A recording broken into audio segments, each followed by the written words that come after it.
Pero bago po ang lahat, gusto ko munang batiin ang ating mga kasama. Siyempre, ang ating napakagaling na alkalde na si Yorme Isko Moreno Dumagoso. Si Engineer Andres na hindi na natutulog dahil sa lahat ng mga inaayos ngayon na gusto ipaayos ni Yorme. Ang dami na po namin groundbreaking na ginawa simula nang kami nakapasok dito. Si Sir Ernesto Oliveros mula po sa Muso. Ang Chamber of Real Estate and Builders Association Incorporated, Honorable Amado Bagachin, na nandito ngayon. Ikalawang tatay ko po yan sa ikalimang distrito ng Maynila, kaya masaya ako na dito siya. At ang mga kasama po natin mula sa Creva, si Noel Toti Carino, ang National President, Jerry Navarrete, ang National Chairman ng Creva. At syempre, ang ating mga konsehal na narito sa ating harapan ngayon, at ang mga nagagandahan at nagwagwapuhang mga barangay chairmen and officials na narito rin ngayon. More than anything, lahat kayo, magandang umaga po.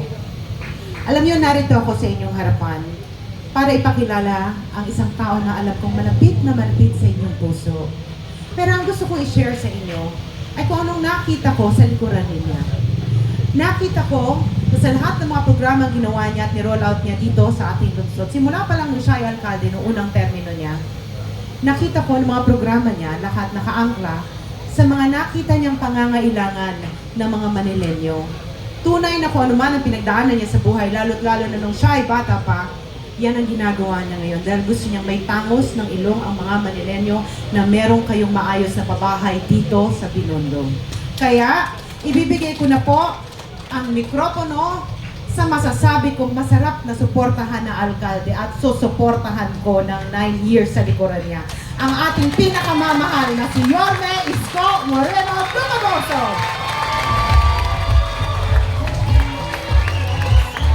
Opo kayo. Magandang umaga. Taas ang kamay ng mga senior citizen. Puro may asin pa. Magandang umaga sa inyo. Maraming salamat sa ating Vice Mayor. At alam po ninyo, excited ako dahil talagang itong lugar na ito, maraming alaala sa buhay ko.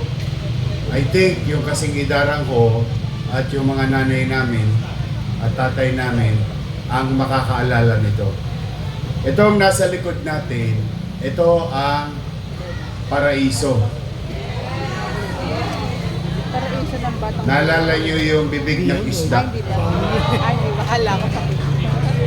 So, talagang makaka-relate lang. Pasensya na kayo mga bata. Kwento huwag matanda to. Bata tayo, pero bata ako. Dito, nung araw, ang makikita mo lang, Petron at San Miguel. Walang ICTSI, kundi ang makikita mong pier, Negros Navigation. Tapos Bureau. Wala na. Tapos yung Tulungan Center doon sa amin sa yung nakatayong Gat Andres Bonifacio. Bakit ko po kinukwento yun? Noong araw, diyan kami nakatira sa Parola. Aral ako sa Tulungan Center, sa Almario. Paghapon, napakalaking intersection yan. Yung may flyover na yan. Kaya petrol lang para makatawid ka sa Paraiso. Kasi sa Paraiso, may siso, may padulasan. Bilang bata, siyempre, yun ang gusto mong puntahan. Pero ito, gitna ng island, squatter na to noon. So, kwentahin ninyo yung edad ko ngayon. So, that's why, kung maalala ninyo, mga taga San Nicolas, noong 2019, di ba meron akong, gabi yun eh, I vividly remember that commitment to each and every one of you. Sa lahat sa inyo. Sabi ko noon sa entablado, pag ako hindi nakapagpagawa ng pabahay sa inyo, wag na wag nyo na akong iboboto. Ako, kung naalala niyo yun, nung gabi na yun. Sakto naman, salamat sa inyo, ginawa niyo akong mayor noong 2019. Bali ba? O edi, nangangarap na akong gumawa ng pabahay para tuktin ko yung aking sinabi. Nagka-pandemic. Kaliwat kanan, what you call para ka nagja-juggle sa perya. Nahanap ka ng pera, but it is a commitment. Kaya kahit pandemic, naitatag ang Binondominium 1. At yung akin naman trainee, yung tinitrain ko, ikinuwento ko sa kanya na dapat ituloy-tuloy nyo na yan.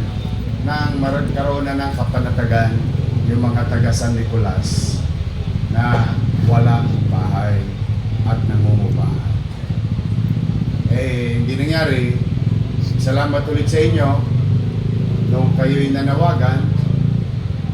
Actually sa distrito yun nangyari na ako'y bumalik. I heeded the call. Thanks to you, mayor ako ulit. O kaya itutuloy ko na yung pangarap ko, pangarap nyo, at pangarap natin sa mga anak natin. Ang magkaroon ng matiwasay, panatag na masisilungan. Ngayong araw na ito, kaya tayo nagkakasama sa Yorme,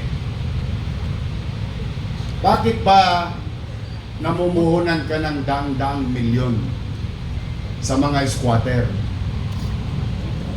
Bilyon-bilyon po ito Hindi po to biro pera. Hindi po to parang porcho-porcho lang ang halaga.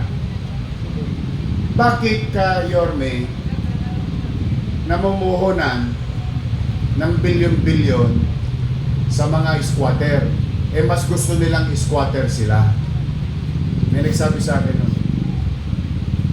Sabi ko, ponyatang kaya kita. Sinong gusto maging squatter? Ang nanay ko, maabilidad. Thanks to her. Noong kusot at bubog pa lang ng San Miguel ang parola, tumusok siya. May nasilungan kami. Ang problema, nagka-reblocking.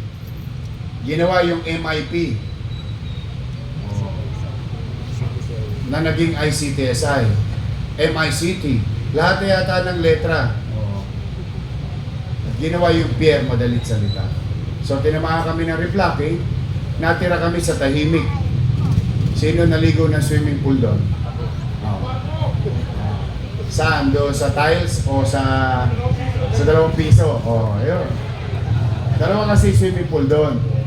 Yung isa piso, walang tiles. Pero, ang maganda sa walang tiles, kasama na hilod.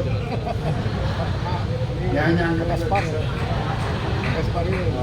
tanggal ang panel. Natira kami sa tahimik. Nakipisan kami. At nung wala nang pambayad ng upa, pinalayas kami. Natira kami sa Maria Payo, Luwalhati, bago dumating ng Lacandula. O nga pala, noong nasa tahimik kami, alam nyo sa kami namamalengke? Sa Sibilya. Pag gusto mo ng karne, di ba, kinatay na, kakatay pa.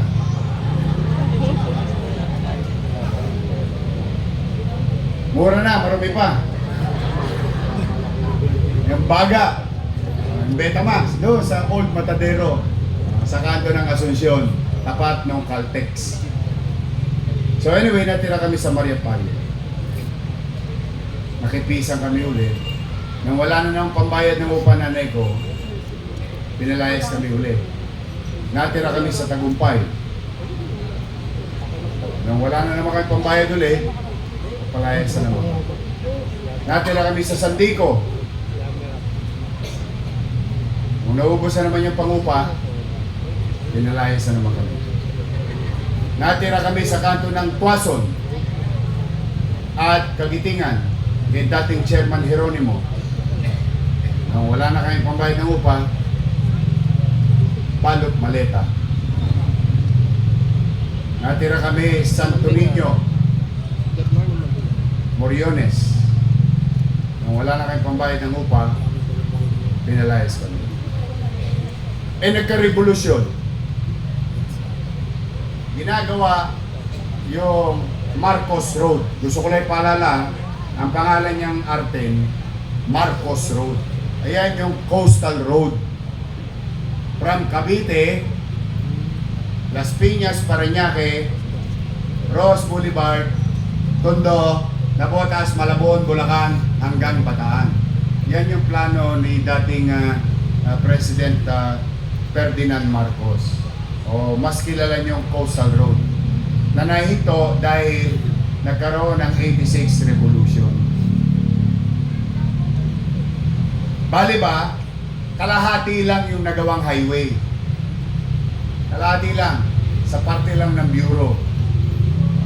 Yung Bureau, parang Bureau, ano yun Public Works, adjacent to the port. At yun ang aming malaking banyo.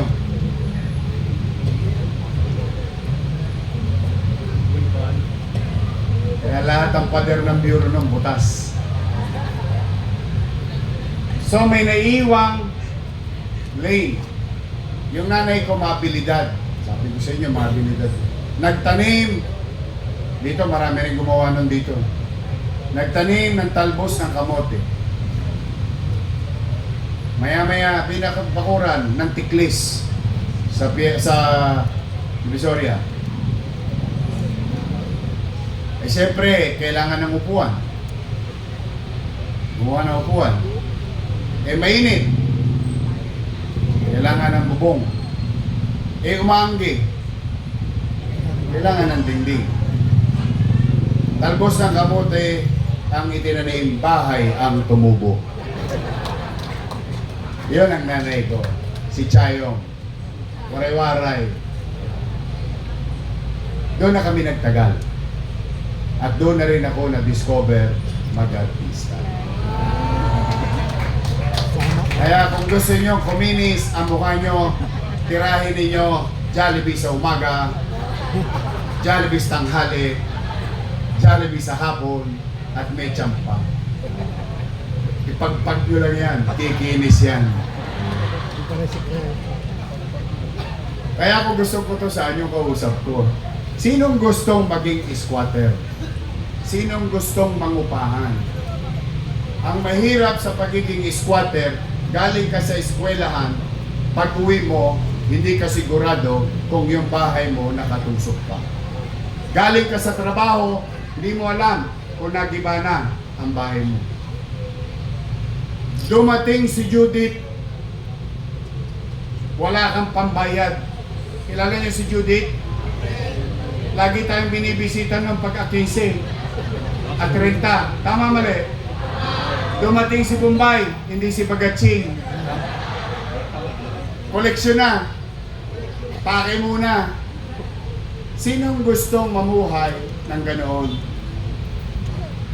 Kaya walang bibihira ang nagkukompronta na taong gobyerno. Bihirang-bihira. You can ask our visitor. Chamber of Real Estate Builders Association, Chairman and President. Yan, mga bisita natin from Creba.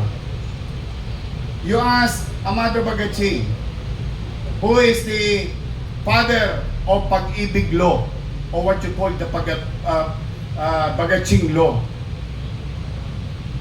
At matagal din sa HADSI. Sinong lokal na pamahalaan o ang mamumuhunan sa pabahay? Ang gusto, madalas, ng mga katulad ko, ay yung maraming tatamaan. Shotgun ba? O, bibigay ng JO. O, yan. O, sige, leader kita ha. O, bibigyan ka ng Pormecho. Mas marami nga naman mahihilig sa politiko. Pero yung katatayuan ng tao, for the past 30 years, more than 30 years sa bagay dyan sa gitna, oy, basurero pa lang ako, nandiyan na kayo. Exactly.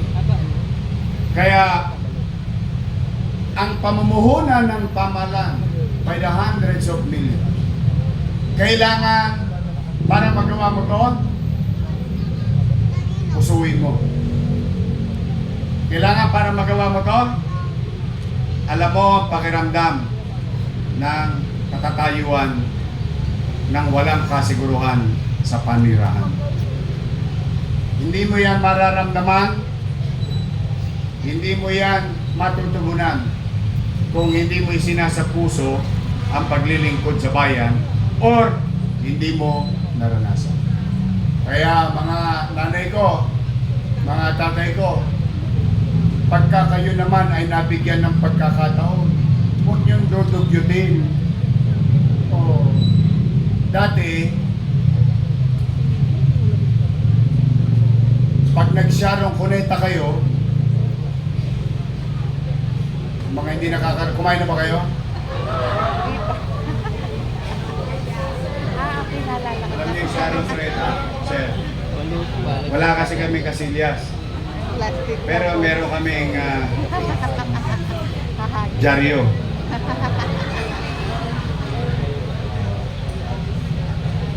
Lagi namin ipinanalangin, sana tibihin kami. Kasi pagka medyo malambot,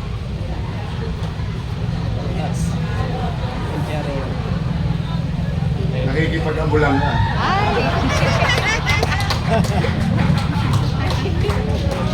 Pagka medyo solid, madali lang.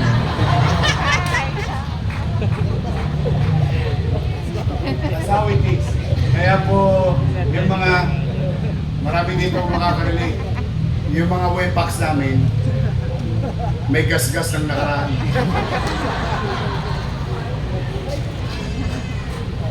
Kaya ang pinakikiusap ko, pag nabigyan kayo, huwag yung dugyutin. Dati-rati, ininyanyanggan nyo lang dito sa kalsada. Ngayon, ang ganda eh. Parang basketballista yun nasa 3rd floor, 4th floor, 5th floor eh. Sinushoot lang eh. Doon sa bubong ng complex eh. Wow. Wow. Sayang. Sayang. Sayang. Ibababa nyo na lang eh. Ibababa na lang. Naka-elevator pa. Ano ba naman ang nakatamaran natin doon? Inangat ko kayo. Itinaas ko ang kalidad ng katatayuan ng pamumuhay ninyo. Kaya lamang, hindi naman ako nandiyan ng 24 oras sa nangka nyo, sa wakal ninyo. Ang pagtataguyod sa buhay at pagangat sa buhay ay may pagangat din sa kaisipan. Yung mindset. Saan ka nakakita? Sila binabaha. Ikaw. Musta kayo yan, brad? Diba? I mean, sayang. Sayang. I can only do so much. But if you will not change among yourself, pag hindi kayo nagbago sa inyo mismo, para sa pamilya ninyo, wala nang makapagpababago sa inyo. Kasi sayang. Sir, katuwaan lang. Ito Creva, talaga sanay sila sa construction. 42 square meter, 2 bedroom, Manila. Magkano ang construction cost sa commercial? 4, 5 million? 5 to 6 million pesos. Ako basurero. Ako sidecar boy. Mabuhay na ako ng pangmahabaan. Hindi ko maiipon yung 5, 6 million. Mamatay ako. Mabubuhay ako ulit. Hindi ko pa rin maiipon yung 5 to 6 million pesos. Pero ito, nagkaroon ng isang gobyerno na pinamumunuan ng batang dating nakaranas ng katatayuan namin ngayon. Ipinagmalasakit kami. papabayaan ko pa ba yung pagkakataon mo? Eh, hindi naman ako titigil. May awa ang Diyos. Binondominium 1. O, di Binondominium 2 ngayon. O malay mo, may Binondominium 3.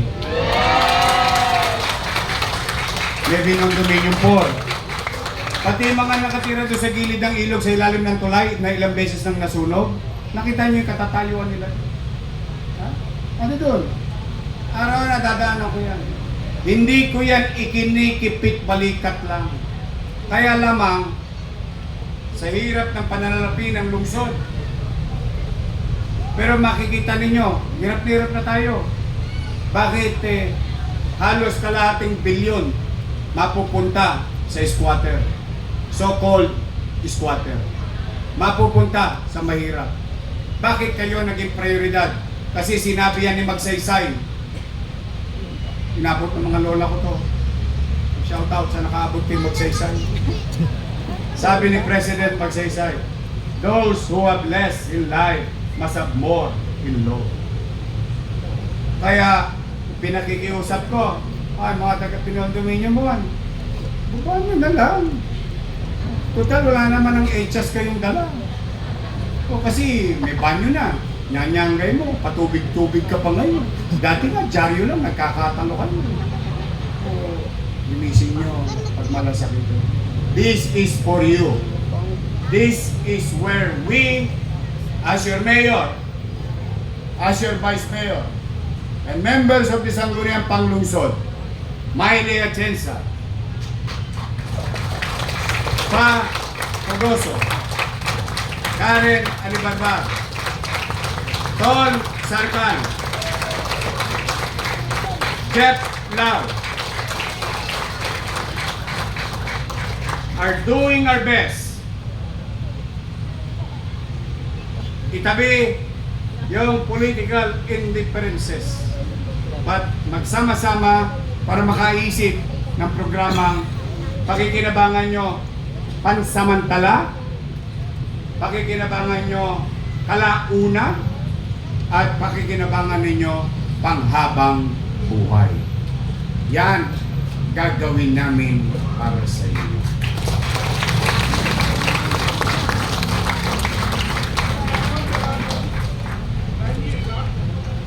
9 years, nagsabi na ako kahapon. Inuurot nga ako kahapon. Wala na. Gusto niyo pa ba ako umalis? Yes! Wait. Kahit bigyan kayo ng JO ng kalabang ko? Bakit? Wala sila bibigay ng JO. Makukulong na nga. I-update ko lang kayo ha. Lumabas na po ang Commission on Audit Report noong Biyernes. Kawawa yung mga yun. Good luck sa kanila. Basta anyway, ginawa nila yun. Bondot nila, hila nila. O tayo, dito na lang tayo? Yes! Ayoko na rin.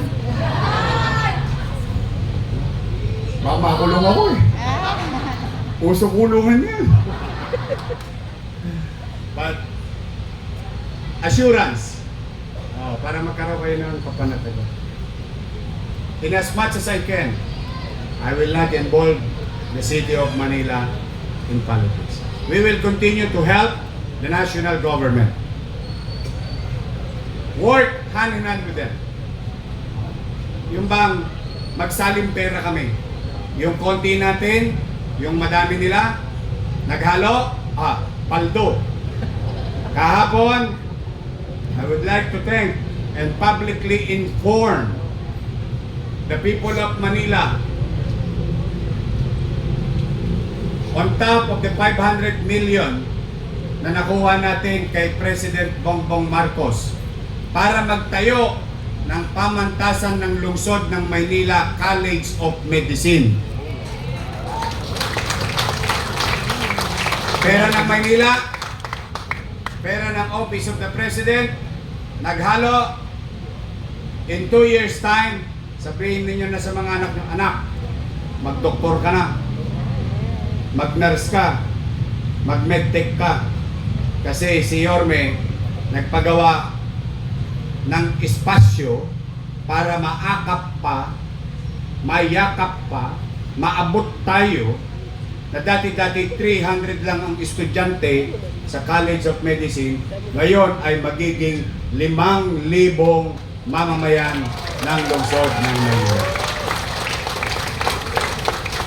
Binigyan tayo 500 million, ang tinayo natin eskwelahan. To produce doctors and nurses. Eskwelahan ng doktor.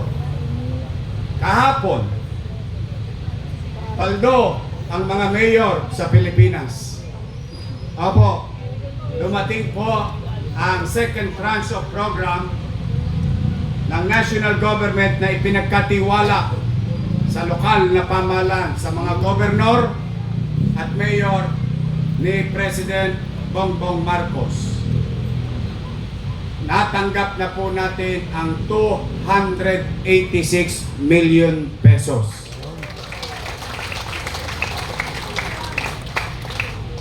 At ito ay ipambibili ng bigas. At ang bigas, hindi NFA. We were told to buy, acquire, commercially or commercial price. Ibig sabihin, kung 60 yung bigas na gusto mo, o dapat 60 rin yung bili namin. Kaya, ang tawayanan yan, in a matter of few months, may implement na yan sa lungsod ng Maynila. And today, total medyo malayo-layo sa inyo to. Your city government going to acquire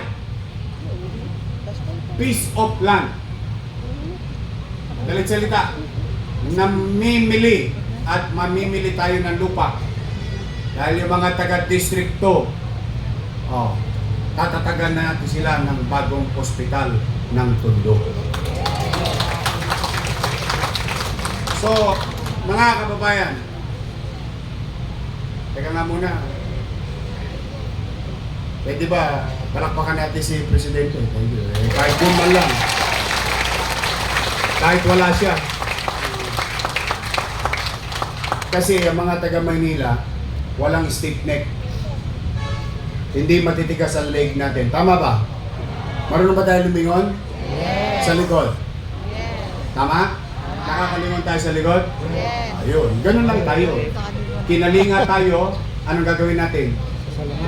Kalingahin din natin. Tama, mali? Tama. Minahal tayo, ano ibabalik natin? Exactly. Ganun lang. Doon lang tayo tutungo. Kaya pumanatag kayo. Sa GED lang ako sa 2028. GED lang ng Maynila. Then, ano na to? Tuloy-tuloy. Hanggat gusto ninyo, manawa kayo sa akin.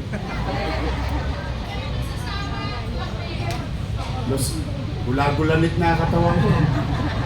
Kakasimsim ng mga lolo't lola ko. Mga lolo't lola ko, I love you.